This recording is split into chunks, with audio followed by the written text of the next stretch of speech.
జాతీయత అంటే ఏమిటి, ఎవరు జాతీయవాది? ఎందుకు ఈ ప్రశ్న వస్తుందంటే,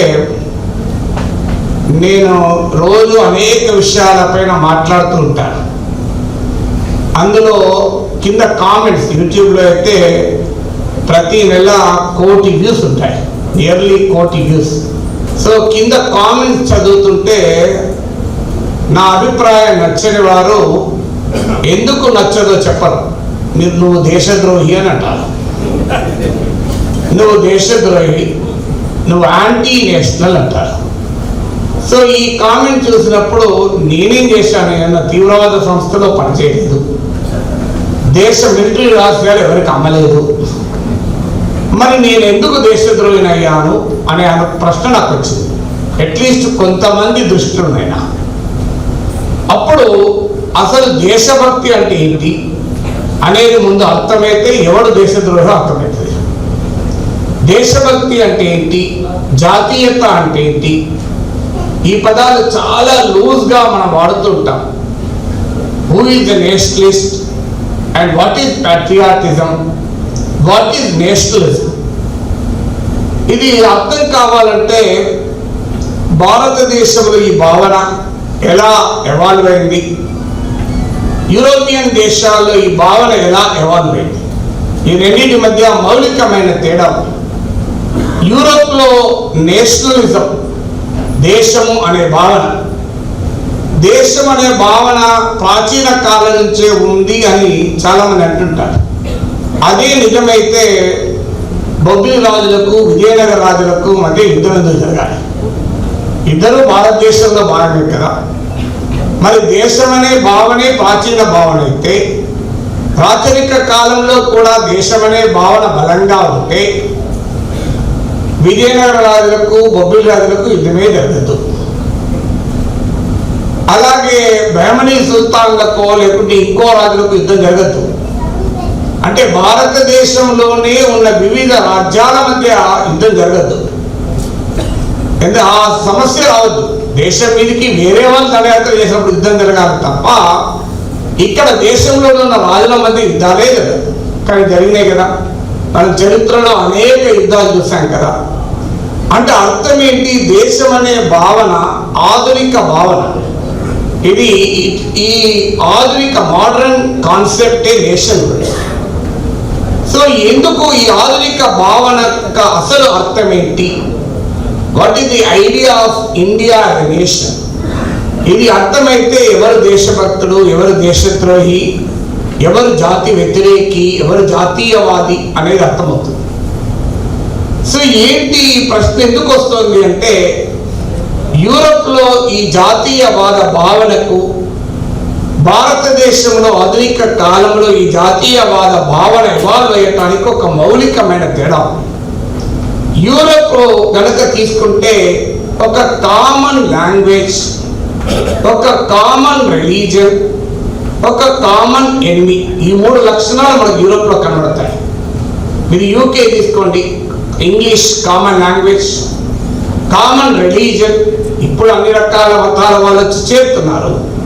ప్రాక్టీసింగ్ హిందూ కూడా బ్రిటిష్ ప్రైమ్ మినిస్టర్గా ఉన్నాడు. కానీ అదొక దేశంగా ఎవాల్వ్ అయినప్పుడు ఒకే రిలీజన్.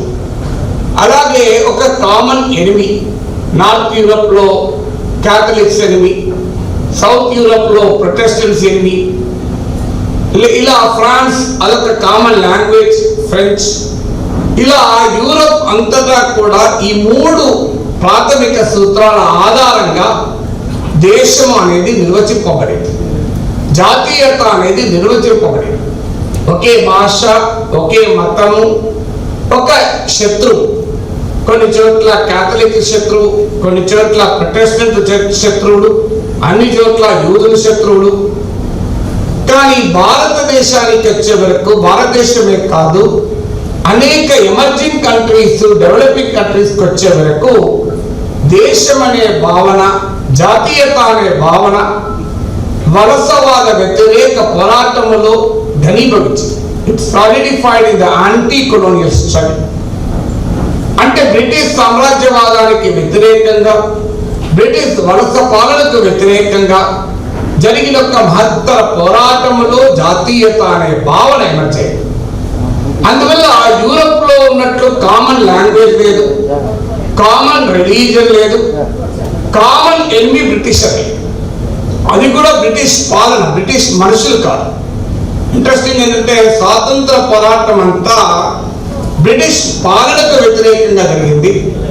బ్రిటిష్ వాళ్ళు వెళ్ళిపోయాక ఆంగ్లో ఇండియన్ కమ్యూనిటీని ఈ దేశం ఆదరించింది. ఆదరించడమే కాదు, వాళ్ళకు పార్లమెంట్ లో, అసెంబ్లీలో నామినేటెడ్ సీట్లు కూడా ఇచ్చారు. అంటే మరి 200 ఏళ్ల పాటు బ్రిటిష్ వారి పైన పోరాడిన తర్వాత బ్రిటన్ పట్ల ఎంతటి విద్వేషం ఉండాలి. జలియన్ వాలాబాగ్ గుర్తు రావాలి, అల్లూరి సీతారామరాజు గుర్తు రావాలి, భగత్ సింగ్ గుర్తు రావాలి. కానీ ఇప్పటికైనా మీరు చూడండి, సగటు భారతీయుడిలో బ్రిటిష్ వలస పాలన పట్ల, బ్రిటిష్ సామ్రాజ్యవాద పాలన పట్ల ద్వేషం ఉంది తప్ప బ్రిటిష్ ప్రజల పట్ల ఆ రకమైన ద్వేషం లేదు. గమనిస్తే కారణం ఏంటంటే స్వాతంత్రోద్యమం యొక్క లక్షణం. స్వాతంత్రోద్యమము ప్రధానంగా ఒక బలమైన వలస పాలకులకు వ్యతిరేకంగా జరిగిన పోరాటం కనుక, బలమైన వలస పాలకులను ఎదుర్కోవాలంటే భాషలకు అతీతంగా, సంస్కృతులు, సాంప్రదాయాలు, ఆచారాలు, వ్యవహారాలు, మతాలు, కులాలకు అతీతంగా భారతదేశంలో ఉన్న ప్రజలందరూ ఏకమయ్యారు. అందుకే భారతదేశ జాతీయత, భారతదేశం అంటే ఒక భాష కాదు, ఒక మతం కాదు, ఒక సంస్కృతి కాదు, ఒక సాంప్రదాయం కాదు, ఒక రాజ్యాంగం చేత నిర్దేశింపబడిన పౌరసత్వమే భారతదేశానికి నిర్వచనం. అంటే India is defined by citizenship. India is defined by the commitment to the constitutional values. అందుకే మనకు ఒక కామన్ లాంగ్వేజ్ లేదు. భాష మారిపోతుంది, సాంప్రదాయం మారిపోతుంది, ఒకే భాషలో కూడా సాంప్రదాయాలు మారిపోతాయి. మనకు ఆశ్చర్యం వేస్తుంది. Religion and not even a common enemy. అందువల్ల మనకు అర్థం కావాల్సింది ఏంటంటే అసలు భారతదేశము అంటే ఏమిటి అన్నప్పుడు 2 రకాల భావాల మధ్య నిరంతర ఘర్షణ మన దేశంలో చూస్తున్నాం. మనలాంటి ప్రజాస్వామిక భావాలు ఉన్న వాళ్ళు ఏమంటున్నామంటే భారతదేశం, the idea of India is inclusive. ఇదొక సమ్మిళిత భారతదేశం. భారతదేశ పౌరసత్వం ఆధారంగా ఈ దేశ రాజ్యాంగానికి విధేయంగా ఉన్న ప్రజలందరినీ కలుపుకొని ప్రజలందరి అభ్యుదయానికి పనిచేసేదే జాతీయత, దేశభక్తి అంటారు. కానీ యూరోపియన్ జాతీయవాదం నుంచి స్ఫూర్తి పొంది మాట్లాడేవారు దేశంలోనే కొంతమంది శత్రువులు. మన దేశంలో మనం చూస్తున్నాం ఏ రకంగా ఒక మతాన్ని టార్గెట్ చేసి దేశంలో జాతీయత అంటే పలానా మతం పైన ద్వేషం, దానిపైన అనేక రకాల ప్రచారాలు చుట్టూ మనం చూస్తుంటాం. మన కర్ణాటక ఎన్నికల సమయంలో చూసాం, ఇజర్, అలాల్, లవ్ జిహాద్, కేరళ స్టోరీ, ఎన్ని రకాలైనటువంటి అటాక్స్. ఇక్కడ ఇస్లాం పాటించేటువంటి వారంతా ఈ గడ్డపైన పుట్టిన వారే. సో కానీ వీళ్ళందరినీ విదేశీయులుగా, ఈ దేశం వారు కాని వారిగా చూసే ప్రయత్నం చేస్తున్నారు. యూరోప్ లో ఇదే జరిగింది. ఒక మతం చెందిన వారిని ఆ దేశస్తులు కారు అనేటువంటి భావన అక్కడ మొదలైంది. మన దేశంలో కూడా భారతదేశంలోనే ఒక మతం ఆధారంగా మేము జాతీయతను నిర్ణయిస్తాం, ఆ మతాన్ని పాటిస్తేనే నువ్వు భారతీయుడివి, లేకపోతే భారతీయుడివి కాదు అనేటువంటి అనే అంశం ఉంది. కానీ ఆసక్తికరమైన ఏంటంటే ఆ మతంలోనే సారూప్యత ఉండదు. అనేక రకాల పద్ధతుల్లో మతాన్ని కూడా ఆచరించేవారు ఉంటారు. హైదరాబాద్లో జరిగే బోనాలు నెల్లూరులో ఉండవు, నెల్లూరులో జరిగే రొట్టెల పండుగ హైదరాబాద్లో ఉండదు, ఉత్తరాంధ్రలో జరిగే పైడితల్లి జాతర ఉత్తర తెలంగాణలో ఉండదు, ఉత్తర తెలంగాణలో ఉండే ఆదివాసీ నాగోల్ జాతర మీకు దక్షిణాంధ్రలో ఉండదు. అంటే మతం ఒకటైనప్పటికీ కూడా ఆ మతాన్ని ఆచరించి, విశ్వసించి, నిర్వచించేటువంటిది అనేక రూపాల్లో మనకు కనబడుతూ ఉంటుంది. అంటే ఆ మతమే దైవంలోనే అనేక వైవిధ్యం కనబడుతుంటుంది. కానీ ఈ వైవిధ్యాన్ని గుర్తించకుండా ఒక యూనిఫార్మిటీ తెచ్చేటువంటి ప్రయత్నం మనం చూస్తుంటాం. వాస్తవానికి ఈ రకంగా దేశంలోనే ఒక వర్గాన్ని, ఒక మతాన్ని విశ్వసించే ప్రజల్ని కానీ, ఒక భాషను మాట్లాడే ప్రజల్ని కానీ శత్రువులుగా చూసిన ఏ దేశము శాంతియుతంగా మనుగడ సాధించలేదు. మీరు ప్రపంచ చరిత్ర అంతా చూడండి, అది హిట్లర్ జర్మనీ కానీ ప్రపంచంలో ఎక్కడైనా if you find N enemy with in, it was always a disaster. మీరు ఎక్కడైనా చూడండి, మతం ఆధారంగా ఇతర మతాలను ద్వేషించి ఒక దేశంలోనే ఒక మతానికి సంబంధించిన వారిని ఈ దేశస్తులు కాదు అని భావించి ద్వేషించినటువంటి ఏ దేశము శాంతియుతంగా మనుగడ సాధించలేదు. మరి భారతదేశాన్ని ఆ రకంగా కోరుకుందామా? అందువల్ల నిజమైన దేశభక్తి, నిజమైన జాతీయవాది ఎవరంటే, నా దేశములో నీవు ఏ మతాన్నైనా ఆచరించు, ఏ మతాన్నైనా విశ్వసించు, కానీ వారు ఎవరు ఈ దేశానికి శత్రువులు కాదు. సో దేశంలోనే ఒక శత్రువును చూసి కనుగొని ఆ శత్రువుకు వ్యతిరేకంగా విద్వేషాన్ని రగిలించి ఆ విద్వేషం ఆధారంగా రాజకీయ సమీకరణ చేసి ఆ రాజకీయ సమీకరణ ఆధారంగా అధికారంలోకి వచ్చి అధికారంలోకి వచ్చినాక అనుసరించే విధానాలు మళ్ళీ అందరినీ నష్టం చేస్తాయి. పెట్రోల్ గ్యాస్ సిలిండర్ ధర 400 రూపాయల నుంచి 1200 అయింది. హిందువులకు ఏమైనా మినహాయింపు ఇచ్చారా? ఎక్కడైనా నిజంగా అంటే హిందువులకు మినహాయింపు ఇవ్వాలి. ఎందుకంటే హిందువులు మెజారిటీ ప్రజలు, వారి కొరకే ఈ దేశం పుట్టింది కనుక హిందువులందరికీ కూడా 400కే గ్యాస్ సిలిండర్ లభిస్తే at least for the sake of argument అయినా దేశభక్తులు ఉండొచ్చు. అది రైతాంగంగా తర్వాత, కానీ అది ఎక్కడ కనబడదు. అధికారం రావటానికేమో మెజారిటీ మతవాదం, మెజారిటీ మత భావన, మెజారిటీ మత సమీకరణ ఆయుధం అవుతుంది.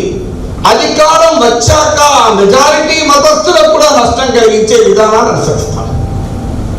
సో అందుకే నిజమైన దేశభక్తి ఏంటంటే ఒక సమ్మిళితమైనటువంటి భారతదేశాన్ని ఆశించడం, ఒక ఇంక్లూజివ్ ఇండియాను సాధించడమే నిజమైన దేశభక్తి. వాస్తవంగా నిజమైన మతం కూడా లేదు, నిజమైన మతం కూడా లేదు. విష్ణు పురాణంలో కథ ఉంటుంది. ఒక బాటసారి అడవిలో వెళ్తూ ఉంటాడు, వర్షం పడుతుంటుంది, చుట్టూ చూస్తాడు, చిన్న గది ఉంటుంది. ఆ గది తలుపు తీసి అందులో పడుకుంటాడు. ఈలోగా రెండవ బాటసారి అటువైపు నుంచి వస్తాడు, ఈ తలుపు కొడతాడు. మొదటి వాడు అంటాడు, ఇది ఒక్కరైతే నిద్రపోవచ్చు, ఇద్దరైతే నిలబడవచ్చు, ఇద్దరైతే కూర్చోవచ్చు, నీవు కూడా అలా అంటాడు. ఇద్దరు కూర్చొని తలదాచుకుంటుంటే మళ్ళీ మూడో వ్యక్తి వచ్చి తలుపు కొడతాడు. అప్పుడు ఆ ఇద్దరు అంటారు, ఇది ఒక్కరికైతే పండుకోవచ్చు, ఇద్దరైతే కూర్చోవచ్చు, ముగ్గురమైతే నిలబడి తలదాచుకోవచ్చు, నీవు కూడా అలా అంటాడు. ఇది విష్ణు పురాణం చెప్పినటువంటి కథ.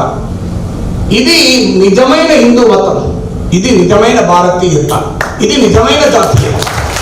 అంటే ఆ ఇంక్లూజివిటీ అనేది శ్రీకృష్ణుడు భగవద్గీతలు అంటాడు, అర్జున, ఎవరైతే నిర్మలమైన మనస్సుతో, నిష్కలంకమైన మనస్సుతో, విద్వేషం రహితంగా నన్ను సేవిస్తారో వారే నాకు అత్యంత ప్రీతిపాత్రులు అర్జున అంటాడు.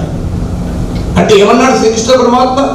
ఎవరినీ ద్వేషించకుండా కరుణతో, దయతో, ప్రేమతో, నిర్మలమైన నిష్కలంకమైన మనస్సుతో నన్ను సేవించండి అంటాడు. ఈ దేశంలోనే కొంతమందిని ద్వేషించు, అప్పుడే నీవు నాకు ప్రీతిపాత్రుడు అర్జున అని చెప్పలే శ్రీకృష్ణుడు. ఇది నేను చెప్తున్న భగవద్గీతలో చెప్తున్న అంశం. అంటే ఎందుకు ఈ మాట చెప్తున్నా అంటే, సర్వే జనా సుఖినో భవంతు వసుదైక కుటుంబకం అనే విలువలు ఈ దేశంలోనే ఈ మెజారిటీ మతం నుండి పుట్టినటువంటి భావజాలం. ఈశా ఉపనిషత్తులు అంటారు, ఈ చరాచర జగత్తులో ఏ జీవరాశికి మరో జీవరాశిపై ఆధిపత్యము చెలాయించే హక్కు లేదు అంటాడు. అంటే మనిషి పైనే కాదు, ఒక మతం మరో మతం పైన కాదు, ఆఖరికి ఏ జీవరాశికి కూడా ఇంకో జీవరాశి పైన. అంటే no living organism can dominate another living organism. ఈ విశాలమైన సృష్టిలో, విశ్వములో ప్రతి జీవికి కూడా కార్యాకారక సంబంధం ఉంది. They have a reason to exist అని చెప్పాడు ఈశా ఉపనిషత్తులో. మరి ఇది కదా ఆలోచన సరళి. రామకృష్ణ పరమహంస అంటాడు, భగవంతుణ్ణి చేరుకోవటానికి దారులు వేరైనా గమ్యం ఒక్కటే అని చెప్తాడు. There can be many pathways to reach God but the destination is the one అంటాడు. అంటే ఈ రకమైనటువంటి ఒక విశాలమైన ఉదాత్తమైన భావాలకు ప్రతినిధైనప్పుడు దేశభక్తులు అవుతాడు తప్ప, దేశంలోనే ఒక పెద్ద సెక్షన్ను నేను మతం పేరిట దేశిస్తాను అనేటువంటి భావన దేశభక్తి ఎలా అవుతుంది? అలాంటి వారు దేశ విచ్ఛిన్నాన్ని కోరుకుంటారు, దేశ వినాశాన్ని కోరుకుంటారు. అందువల్ల ఏది నిజమైన జాతీయత అంటే, ఈ దేశం యొక్క బౌలత్వ స్వభావాన్ని గౌరవించి ఈ దేశం యొక్క విశాలమైనటువంటి సమ్మిళితమైనటువంటి స్వభావానికి కట్టుబడి ఉన్నవాడే నిజమైన జాతీయవాది. ఇక రెండవది, ఈ దేశం అంటే what is the idea of India. ఇటీవల తమిళనాడు గవర్నర్ అసలు తమిళ సంస్కృతి అంటూ లేదు, ఈ దేశంలో ఉన్నదల్లా ఒకే సంస్కృతి అంటాడు. ఈ దేశంలో ఉన్న అసలు సంస్కృతి అంటే ఏంటి? సంస్కృతి అంటే భాష, సంస్కృతి అంటే ఆచారం, సంస్కృతి అంటే వేషధారణ, సంస్కృతి అంటే ఆహార అలవాటు, సంస్కృతి అంటే ఆచార వ్యవహారాలు. కల్చర్ అనేది అనేక రూపాల్లో ఉంటుంది. ఒకవేళ మతమే దేశమైతే, మతమే సంస్కృతి అయితే, పాకిస్తాన్కు బంగ్లాదేశ్కు మధ్య ఏ తేడా ఉండకూడదు, సౌదీ అరేబియాకు ఇరాన్కు శత్రుత్వం ఉండకూడదు, రష్యాకు యుక్రెయిన్కు యుద్ధమే జరగదు. ఎందుకంటే ఈ దేశాలలో ఒకే మతం ఉంటుంది. సో మరి ఎందుకు యుద్ధాలు జరుగుతున్నాయి అంటే, ఎందుకు నిజంగానే మతమే ఒక దేశం అయితే, మతమే ఒక సంస్కృతి అయితే, మతమే ఒక ఆలోచన విధానం అయితే అసలు వీళ్ళంతా కలిసిమెలిసి ఉండాలి. మరి ఎక్కడా లేరే. చరిత్రలో మతం ఆధారంగా రెండు దేశాలు కలిసి ఉన్న దేశాలు చూపెట్టండి, ఎక్కడ ఉందో. మనం దేశాలు కలిసి ఉండటానికి అనేక కారణాలు ఉండవచ్చు, కానీ కేవలం మతం ఆధారంగానే కలిసి ఉంటే, క్రిస్టియన్ మతాన్ని అనుసరించే వారు ఇవాళ ప్రపంచంలో అనేక దేశాల్లో ఉన్నారు. ఉండకూడదు, వాళ్ళంతా ఒకే దేశంలో ఉండాలి.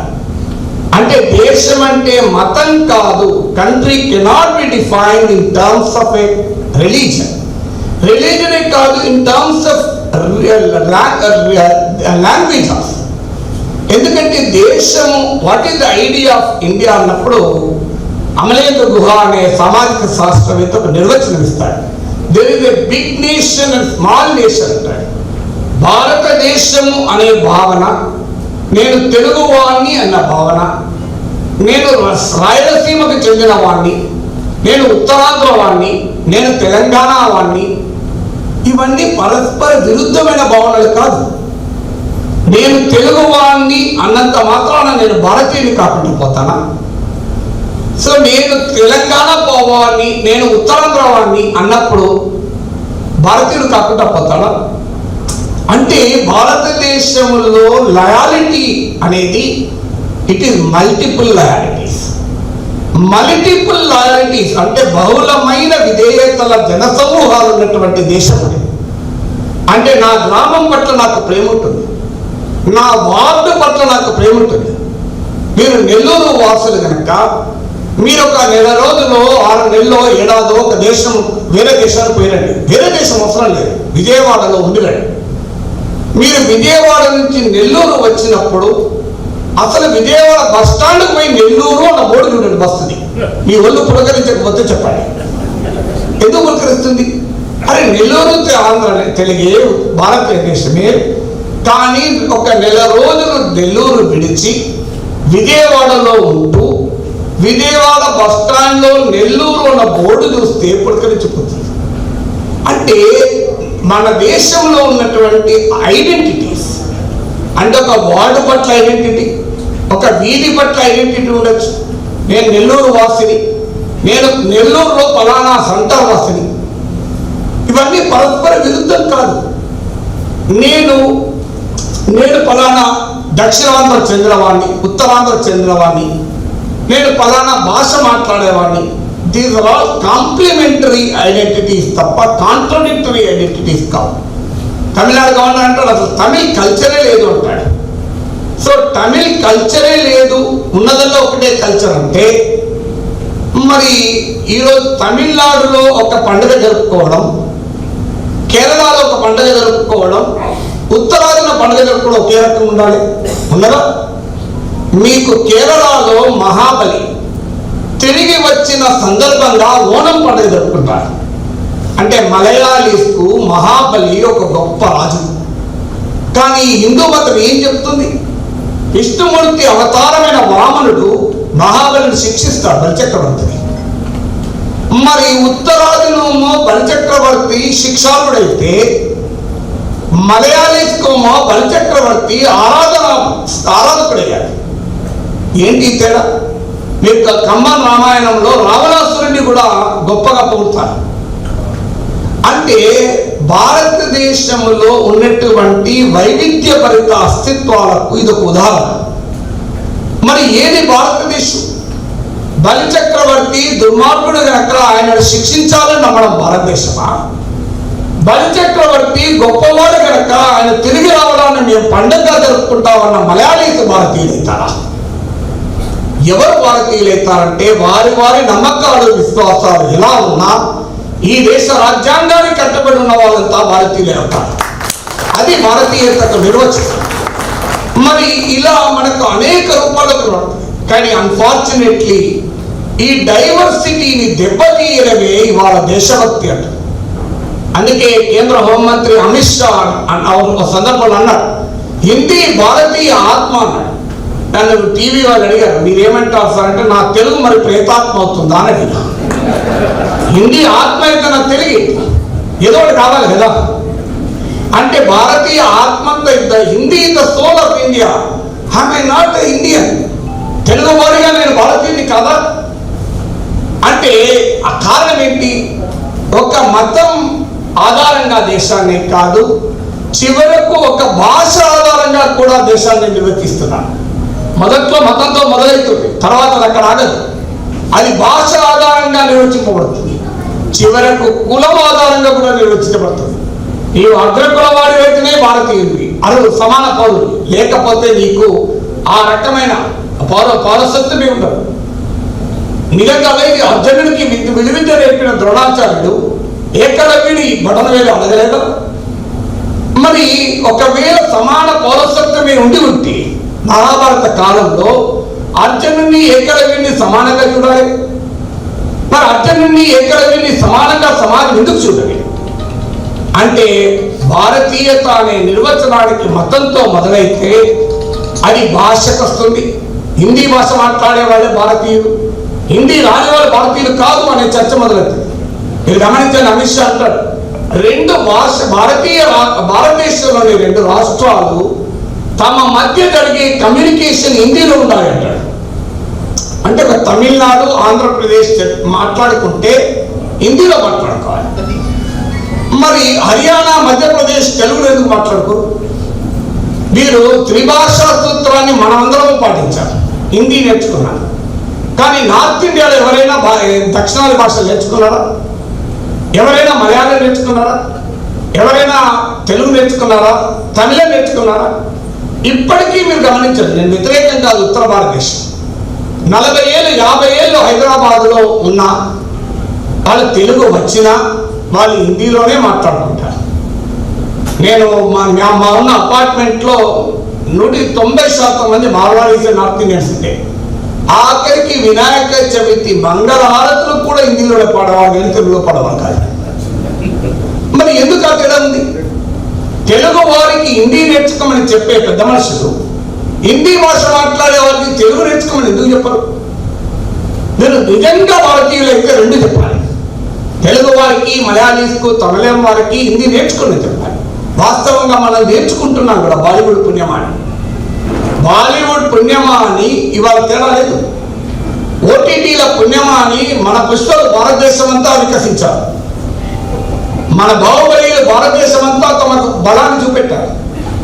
ఎందుకంటే ఆ ట్రెండ్ మారిపోతుంది. కానీ బలవంతంగా తెలుగువారు హిందీ నేర్చుకోవాలి, తమిళులు హిందీ నేర్చుకోవాలి, అదైతేనే దేశభక్తి జాతీయత అనేవారు. మరి హిందీ భాష మాట్లాడే వారికి హిందీ ఇతర భాషలపైన ఆ రకమైన ప్రేమ ఎందుకు ఉండదు? ఉండాలని నాయకులు ఎందుకు అనరు? అంటే ఫలానా మతం వాళ్ళే భారతీయులు అనే నిర్వచనంతో మొదలైతే ఫలానా భాష మాట్లాడే ఫలానా మతం వాళ్ళే భారతీయులు అవుతారు. ఆ తర్వాత ఫలానా అగ్రకులానికి చెందిన హిందీ మాట్లాడే ఫలానా మతం వల్ల భారతీయులు అవుతారు. అంటే మనం దేశం నుంచి వేరు వేసుకుంటున్నాం. మీ దేశానికి ఒక ఇంక్లూజివ్ డెఫినేషన్ ఇవ్వాల్సింది వెళ్ళి దేశానికి రోజు రోజుకు ఒక ఎక్స్క్లూజివ్ డెఫినేషన్ ఇచ్చే ప్రయత్నం చేస్తున్నాను. ఇవాళ మీరు చూడండి, 2026లో జరగబోయే ప్రమాదం గురించి నేను చాలాసార్లుగా మాట్లాడుతున్నాను. జనాభా ఆధారంగా పార్లమెంటు సీట్లు ఉంటుంది. భారత రాజ్యాంగంలోని ఆర్టికల్ 81, 82 చదివితే మనకు అర్థమవుతుంది. 1971 తర్వాత లోక్సభ సీట్లను మార్చలేదు. కానీ 1971 నుంచి 2011 ఇప్పుడు 2023కి వచ్చే వరకు కొన్ని రాష్ట్రాలమ్మో పాపులేషన్ గణనీయంగా తగ్గించాయి. అందులో సౌత్ ఇండియన్ స్టేట్ ముందున్నాయి. కానీ యూపీ, బీహార్, మధ్యప్రదేశ్, రాజస్థాన్ కంప్లీట్గా పాపులేషన్ కంట్రోల్లో ఫెయిల్ అయ్యాయి. రేపు వాళ్లకు ప్రతిఫలంగా లభించబోయేది ఏంటంటే వారికి ఎక్కువ లోక్సభ సీట్లు పోతున్నారు. నేను నా యూట్యూబ్ ఛానల్ ఒక వీడియో ఉన్నది, చూడండి, 40 నిమిషాల వీడియో. 2026లో జరగబోయే ప్రమాదం. ఇవాళ 80 సీట్లు ఉత్తరప్రదేశ్లో ఉన్నాయి. దేశంలో 543 సీట్లు ఉంటాయి. రేపు ఉత్తరప్రదేశ్ సీట్లు 143 అవుతాయి. కేరళ ఇప్పుడు 20 ఉంటాయి. అంటే అర్థం ఏంటి? కంప్లీట్ గా సౌత్ ఇండియా పొలిటికల్లీ మార్జినలైజ్ కాబోతుంది. అంటే మరి ఇది జాతీయత అవుతుందా, ఈ దేశభక్తి అవుతుందా? ఈ ప్రశ్న ఎక్కడ సౌత్ ఇండియా నుంచి వస్తుందో అన్న అనుమానంతో సెంగోడు తీసుకుపోయి పార్లమెంట్ లో పెట్టారు. మనం ఇప్పుడు ఆనందపడాల్సింది పార్లమెంట్ లో తమిళ ఎక్కువ మంది కూర్చోకపోయినా బాధ లేదు, మా సెంగోడు ఉంది కదా అని ఆనందపడాలి. చోళుల కాలంలో వాడిన ధర్మదండం పార్లమెంట్ లో ఉండరా? మన ఎంపీలు ఉంటేంది, లేకపోతే. అంటే ఒక కల్చరల్ ఐడెంటిటీ పేరిట మనం ఏమిస్తున్నాం ప్రజలకు? రేపు భారతదేశంలో ఒక ప్రధానమైన భూభాగానికి ఈ దేశాన్ని పాలించే వాళ్ళని నిర్ణయించే హక్కునే లేకుండా చేయబోతున్నాం. ఇది 2026లో జరగబోతుంది. దీని వినాశకరమైన పర్యవసనాలు చూస్తామని. కానీ ఇంతవరకు దేశంలో ఈ చర్చ జరుగుతుందా? నేను గత 3 ఏళ్ళుగా మాట్లాడుతున్నాను. ఈ మధ్య తెలంగాణ మంత్రి కేటీఆర్ మాట్లాడినాక కొంత చర్చ జరిగింది. కానీ దేశంలో పార్లమెంటు భవనం ఎవరో పని చేయాలన్న దానిపైన డిబేట్ నడిచింది. కానీ పార్లమెంట్లో కూర్చునే వాళ్ళు ఎవరు ఉండాలని డిబేట్ నడవదు. విచిత్రం ఏంటంటే నాకు ఇప్పటికీ అర్థం కాదు, పార్లమెంట్ బిల్డింగ్ ఎవరో పని చేస్తే ఏం కుప్పలు పడుతున్నాయి. దానిపైన ఇంత డిబేట్ దేశమంతటా. కానీ పార్లమెంట్లో కూర్చొనే వారు ఎవరు ఉండబోతున్నారు? ఒక యూపీ, బీహార్లో గెలిస్తే దేశాన్ని శాశ్వతంగా పాలించే అవకాశం ఏర్పడుతుంది. దీన్ని అంగీకరిస్తామా? అంటే దేశం అంటే ఒక ప్రాంతం, దేశం అంటే ఒక భాష మాట్లాడే ప్రజలు అనే భావన కనుక ఉన్నప్పుడు ఇదే జరుగుతుంది. అందువల్ల డైవర్సిటీ ఆఫ్ ఇండియాను రెస్పెక్ట్ చేయడమే నిజమైన జాతీయత. నిజమైన జాతీయత ఏంటంటే హోమోజనైజేషన్ కాదు, యూనిఫార్మిటీ కాదు. ఈ దేశం నిజంగా భిన్నత్వంలో ఏకత్వం ఉన్న దేశం. అంటే ఈ రకం ఇప్పుడే కాదు, మీరు గూగుల్లో దొరుకుతుంది చూడండి. తరుణ్ విజయ్ అనే ఒక ఎంపీ, అధికార పార్టీ ఎంపీ, ఆయనను అడిగితే ఆయన ఒక మాట అన్నాడు, దక్షిణ భారతీయులు నల్లగా ఉంటారు, అయినా మేము వారితో కలిసి ఉండడం లేదా అన్నాడు. మీరు గూగుల్లో కొట్టండి వస్తుంది, ఏం చెప్పేది కాదు. ఆ తర్వాత ఆయన దాన్ని ఉపసంహరించుకొని విచారాన్ని వ్యక్తం చేశాడు. కానీ నేను మాత్రం ఇప్పటికీ విచారాన్ని వ్యక్తం చేస్తూనే ఉన్నా దానిపైన. ఎందుకంటే నీ మనస్సులో ఉన్న మాట చెప్పారు, అది ఉపసంహరించుకుంటే పోయేది కాదు కదా. అంటే దక్షిణాది వాళ్ళు నల్లగా ఉంటారు అంటే ఈ రకమైన రేసిస్ట్ భావాలు ఈ దేశంలో ఉత్తర భారతదేశం పేరిట ఉంటే మరి దేశం ఐక్యంగా ఉంటుందా? నేననేది అంటే ఉత్తరం లేదు, దక్షిణం లేదు, భారతదేశం అంతా ఒకటే అనడం దేశభక్తి అవుతుందా, జాతీయత అవుతుందా? లేదు, దక్షిణ భారతదేశానికి ఈ దేశ రాజ్యాధికారంలో ప్రమేయమే ఉండదు, అని అనడం దేశభక్తి అవుతుందా? ఏది జాతీయత అవుతుంది అనేది ఆలోచించాలి. ఇక మూడవది, అసలు దేశం అంటే ఏమిటి? దేశం అంటే దేశ ప్రజలందరి వెల్బీయింగ్ దేశం అవుతుందా? దేశం అంటే కేవలం కొన్ని సింబల్స్ దేశం అవుతాయా? మనం చూడండి, ఇంతకుముందు ఉదాహరణ చెప్పాను. సెంగోల్ తీసుకెళ్లి పార్లమెంట్ లో పెడితే తమిళ ప్రజలకు గొప్ప నిరాజనం ఇచ్చినట్టు అవుతుంది. కానీ తమిళనాడుకు చెందిన ఎంపీలు ఇప్పుడు 39 ఉన్నారు. రేపు 2 జనాభా లెక్కల ప్రకారం మారిస్తే 543 సీట్లు మాత్రమే ఉంటే తమిళనాడు వాళ్ళు 34 మంది ఉంటారు. అంటే మా 5 ఎంపీలు లేకపోయినా మంచిదే, మా సెంగోలు ఉందని వాళ్ళు తృప్తిపడాలి. మరి దీన్ని అంగీకరించుదామా? సో అందువల్ల ఎవరు దేశం అంటే ఏమిటి? అందుకే మహాత్మా గురుగారు ఇప్పుడు కాదు, చాలా కాలం క్రితం ఉన్నాడు, దేశం అంటే మట్టి కాదే, దేశం అంటే మనుషులు అన్నాడు. చాలా సింపుల్ గా ఇచ్చాడు. దేశం అంటే ఈ దేశ ప్రజల జీవన స్థితిగతి. అన్ఫార్చునేట్లీ దేశం అనేది ఒక అబ్స్ట్రాక్ట్ సింబాలిజం దేశం అయిపోయింది. ఈ అబ్స్ట్రాక్ట్ దేశ నైసర్గిక స్వరూపము, హిమాలయ పర్వతాలు, గంగా యమున నదులు, వింధ్య పర్వతాలు, ఈ దేశ సింబల్స్ అనేది దేశమే. ఖచ్చితంగా వాటి పట్ల మనం గర్వపడతాం. కానీ ఈ దేశ ప్రజలకు సంబంధం లేని దేశం అంటూ ఉంటుందా? ప్రజలతో అంటే పీపుల్స్ నేషనలిజం కావాలా లేదా సింబాలిజం కావాలా? ఈ ప్రశ్న వేసుకోవాలి కదా. మనం ఏం చేసాం చూసాం కదా, కరోనా సమయంలో Indian national consortium on genomics హెచ్చరించింది, మరో ప్రమాదకరమైన వేరియంట్ సర్క్యులేట్ అవుతుంది అంటే దాన్ని పట్టించుకోలేదు. కానీ ప్లేట్లు గ్లాసులు కొట్టుకుంటూ గడిపాము. సో ఎక్కడికి వెళ్ళాము అంటే కల్చర్ పేరిట ఒక అశాస్త్రీయమైనటువంటి భావజాలాన్ని, దానికో సిద్ధాంతీకరణ, ప్లేట్లు గ్లాసులు కొడితే ఆ ధ్వని తరంగాలు, కోట్లాది ధ్వని తరంగాలు ఒక్కసారి గాలిలోకి ప్రవేశించి ఈ వైరస్ను చంపేస్తాయి. దీనికి ఎక్కడ ప్రూఫ్ ఉంది, ఎక్కడ ఎవిడెన్స్ ఉంది అంటే విశ్వాసమే మా సైన్స్ సంబంధం లేదు. ఈ మధ్య మనం చూస్తున్నాం కదా, డార్విన్ జీవ పరిణామ క్రమాన్ని సిలబస్ నుంచి తొలగించారు. ఎందుకు తొలగించారంటే విద్యావంతుడు అడుగుతాడు, మీరు ఎవరైనా చూసారా కోతు నుంచి మనిషి రావడం అని? అసలు డార్విన్ చెప్పాడు కోతు నుంచి మనిషి రావడం నేను చూసినాడు. సమస్య ఏంటంటే డార్విన్ జీవ పరిణామ క్రమాన్ని ఏనాడు చదవని వాడు దాని గురించి ఇంకేం మాట్లాడగలుగుతాడు? ఎవరైనా చెప్పాడు అడవిలో ఒక పలానా 3 గంటల 32 నిమిషాలకు 4 కోతులకి 5 మనుషులు పుడతాడని? అంటే ఆ లెవెల్ ఆఫ్ ఇగ్నోరెన్స్ ఉన్న వాళ్ళు దేశాన్ని పాలిస్తున్నారు. ఈ మధ్య పీరియాడిక్ టేబుల్ తీసిపడేశారు. అంటే ఈ సృష్టికి ఈ మాటలకు మూలమైన మూలకాలు, దానికి మాట్లాడుతూ ఎన్సీఆర్టీ డైరెక్టర్గా ఉన్న రాజ్పూర్ టీవీ ఛానల్ అంటాడు, అసలు వీటి గురించి తెలుసుకొని తర్వాత ఏం ఉపయోగం అంటాడు. మరి దేని గురించి తెలుసుకుంటే ఉపయోగం నాకు అర్థం కాని అంశం ఏంటంటే, డాక్టర్ చదివే వాడికి లెక్కలే అవసరం లేదు అని చెప్పి మ్యాథమెటిక్స్ తీసేద్దామా? ఇంజనీర్ చదివే వాడికి బయాలజీ అవసరం లేదు, బయాలజీ తీసిపడేద్దామా? ఇలా అయితే ఇవన్నీ చదివే వాడికి అసలు తెలియదు అనే క్వశ్చన్ వస్తాయి. ఎందుకంటే దాంతో ఏం కాదు కదా, ఏం డాక్టర్ చదివాడు తెలుగుతో ఏం సంబంధం? సో ఎక్కడికి వెళ్తున్నాం? అసలు ఎలిమెంట్స్ అనేది తెలవాల్సిన అవసరం లేదు, పీరియాడిక్ టేబుల్ అనే దశకు మనం వెళ్ళిపోయాం. అందువల్ల నిజమైనటువంటి జాతీయత ఏంటంటే ప్రజల జీవితాలు మారాలి. వెల్త్ ఆఫ్ నేషన్స్ అనే ఆడమ్ స్మిత్ పుస్తకం రాస్తాడు. వెల్త్ ఆఫ్ నేషన్స్ కాదు, ద వెల్త్ ఆఫ్ పీపుల్ అనేది జాతీయత అవుతుంది.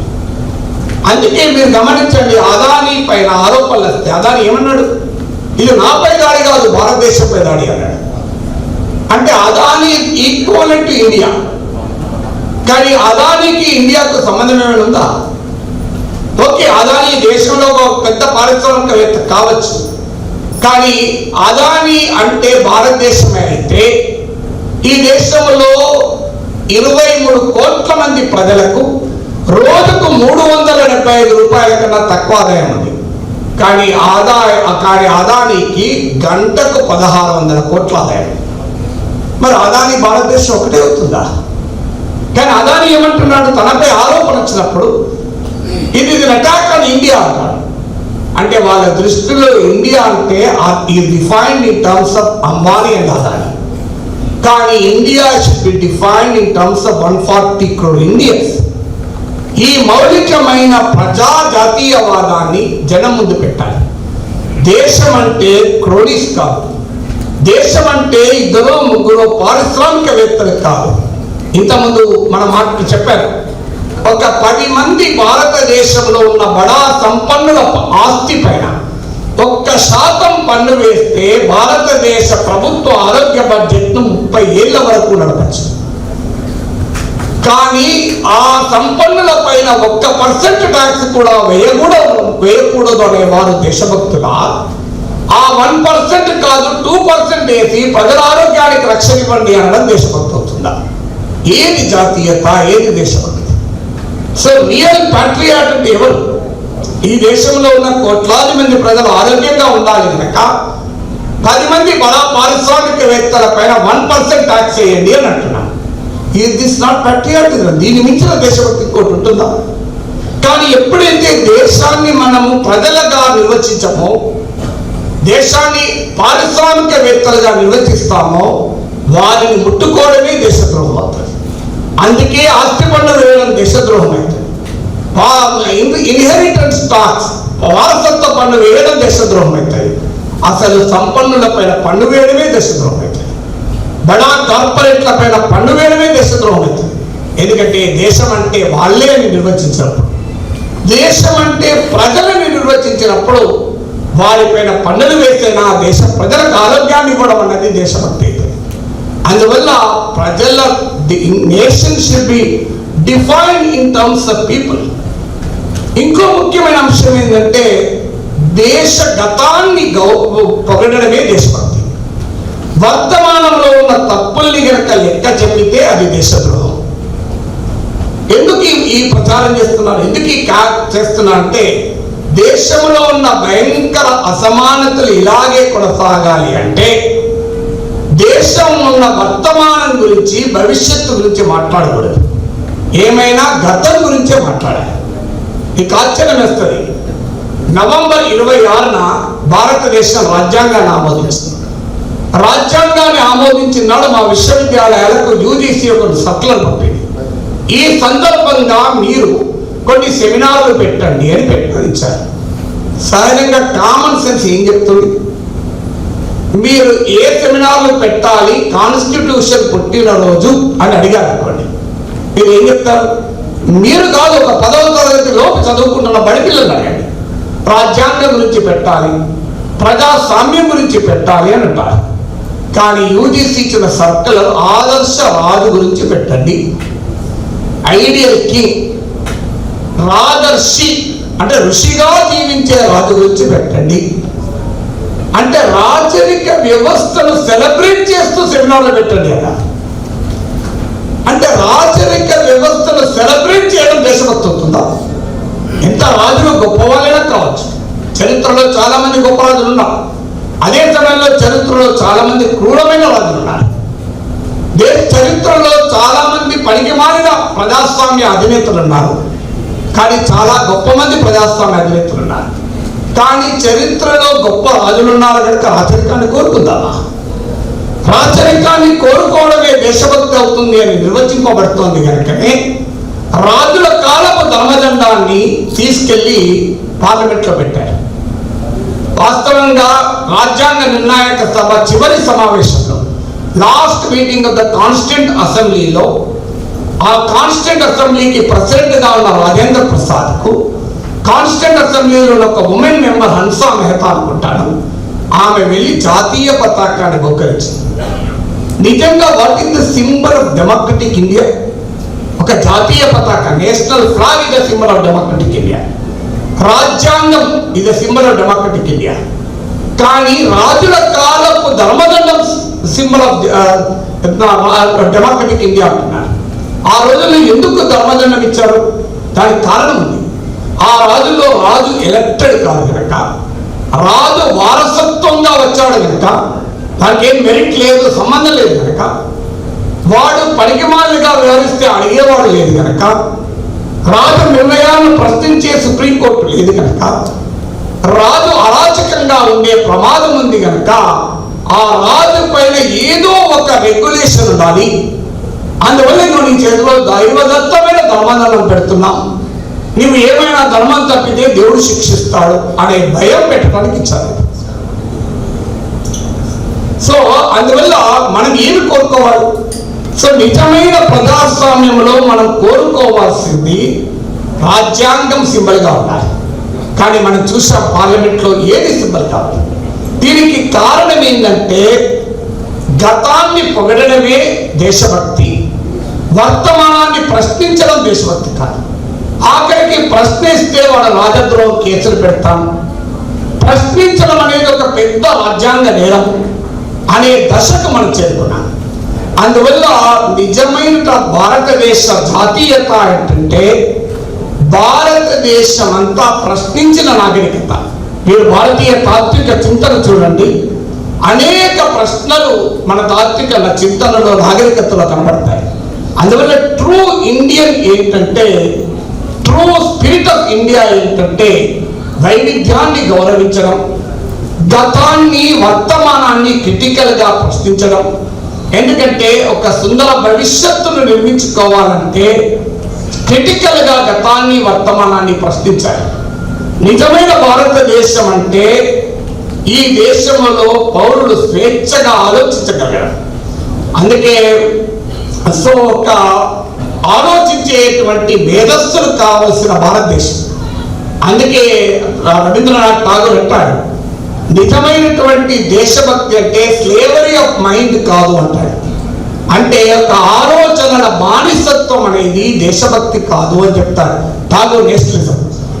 అందువల్ల రాజ్యాంగం పట్ల నిబద్ధత ఉండి, భారత రాజ్యాంగ విలువల పట్ల గౌరవం ఉండి, ప్రజాస్వామ్యం, సమాఖ్య స్ఫూర్తి, లౌకిక తత్వం, బహుళ స్వభావ సమాజము, వీటిని గౌరవించేటువంటి చట్టబద్ధ పాలన, వీటికి నిబద్ధతను పాటించడమే నిజమైన దేశభక్తి, నిజమైన జాతీయత.